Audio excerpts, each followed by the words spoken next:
Hello, and thank you for joining us today for a short and sweet conversation with a local Surf Coast children's book creator. I'm Stef Gemmill, and today I'll be chatting with author Kaye Baillie as part of Portal and the Surf Coast Arts Trail. We are coming to you today from beautiful Surf Coast, which is home to the Wadawurrung people, the traditional owners and custodians of this land, and I pay my respects to their elders, past, present, and emerging. Today, we are focusing on one book with 3 questions in 5 minutes. Kaye and I will be talking about her latest amazing book, The Friendly Games. And I love this book because it is a true story. So let's get started. Here's my first question to Kaye. Where did you get the idea for this incredible story? Hi, thanks a lot, Stef. I was actually researching the introduction of television in Australia. I was imagining that I might write a story about a fictional family getting their first television.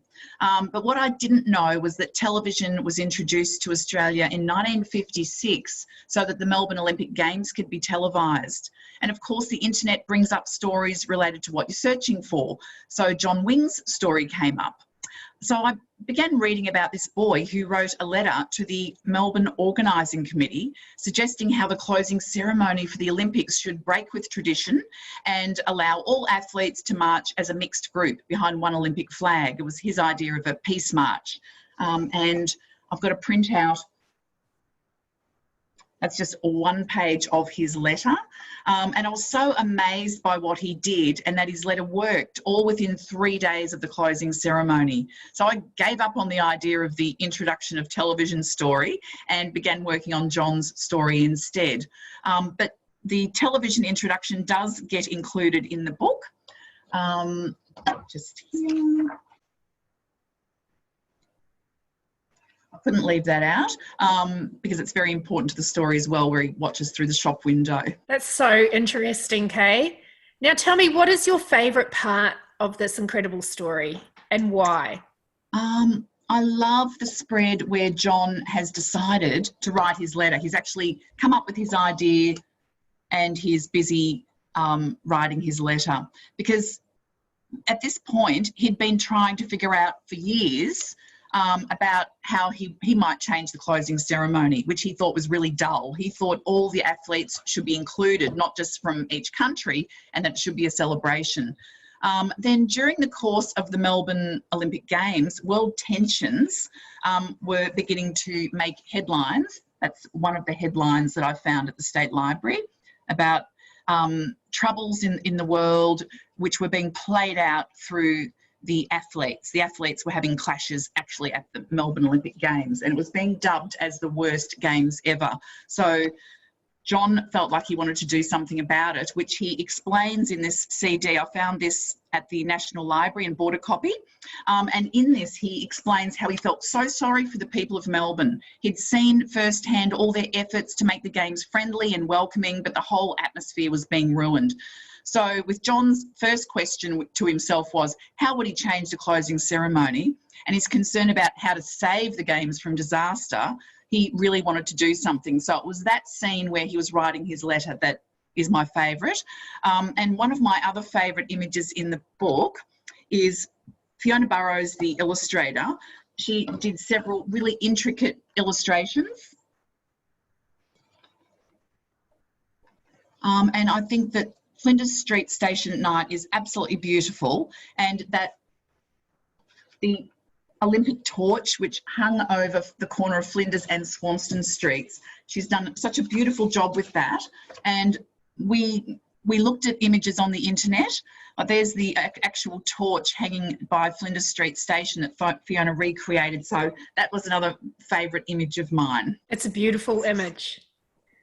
Now tell me, Kaye, what was the hardest part of this story to write? I think it's hard to leave out heartfelt facts that you find during your research. In John's recorded interview, he explained about the time when he was 8 years old, dressed in his best clothes for what he thought was just an outing to the city. He waved goodbye to the husband and wife who ran the children's home, who he actually thought were his parents.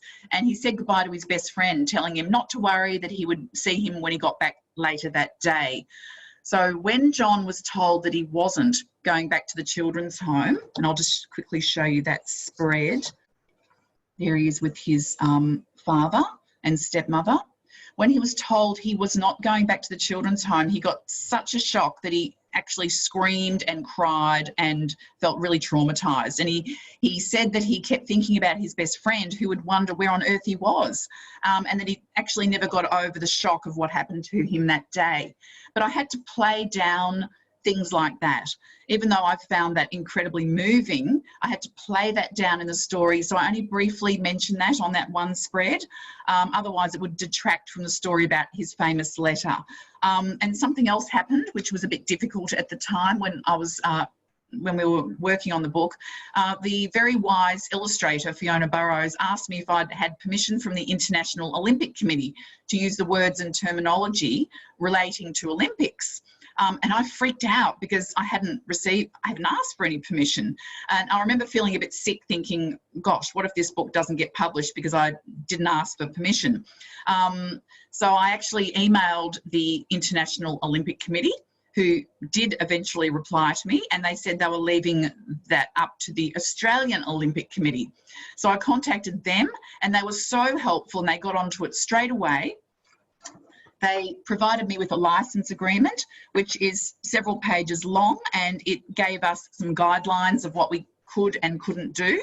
And so I signed that, and they also approved the final version of the book. But it was a little bit scary at the time, thinking things could go wrong. And I'm so glad that they did provide you with permission, Kaye. It's a really incredible and fascinating story. So thank you, Kaye, for all the behind the scenes look at the Friendly Games. Thank you to Portal, the Surf Coast Arts Trail, for curating such an amazing event. And of course, thank you viewers for watching. Keep an eye out for more short and sweet conversations in this series.